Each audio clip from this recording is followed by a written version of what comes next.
এখন শীতকাল, তো গ্রামে যাওয়ার পর শীতকালে যে কুয়াশা, গ্রামে খুব একটা যাওয়া হয় না। তো গ্রামের দৃশ্য আসলে অনেক সুন্দর। যারা শহরে থাকে হঠাৎই মাঝে মধ্যে গ্রামে যায়, তখন এই দৃশ্যগুলো খুবই সুন্দর লাগে।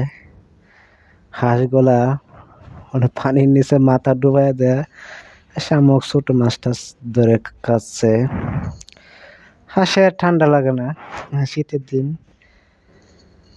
তো শহর এলাকায় যারা থাকেন তারা এই গ্রামের দৃশ্যগুলো দেখলে খুবই ভালো লাগে।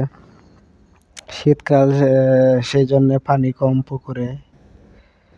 হাঁস কয়টা কি সুন্দর খাবার খাচ্ছে। ঠান্ডার দিন শীতকাল, ধান কাইটা ফেলাইছে, ধান কাটা শেষ। আমাদের এখানে দূরে দেখা যায় কুয়াশা।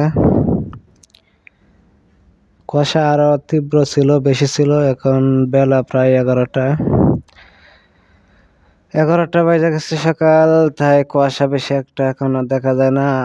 আরো ভোরে 6টা 7টার দিকে আরো বেশি কুয়াশা ছিল। এখন কুয়াশা কমে গেছে আস্তে আস্তে। রোদ রোদ উঠবে হয়তো বা 1টা 1:30টার দিকে হালকা একটু রোদ্র উঠবে।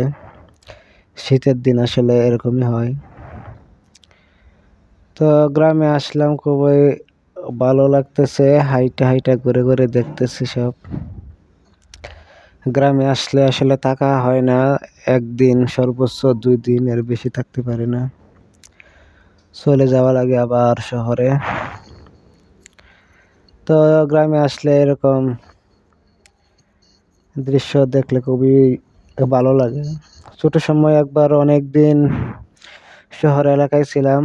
তো শহর এলাকায় শুধু ইট পাথর দেখতে দেখতে মাটি কিরকম সেটা ভুলে গিয়েছিলাম প্রায়। তারপর দেশে এসে মাটি দেখে খুব মজা।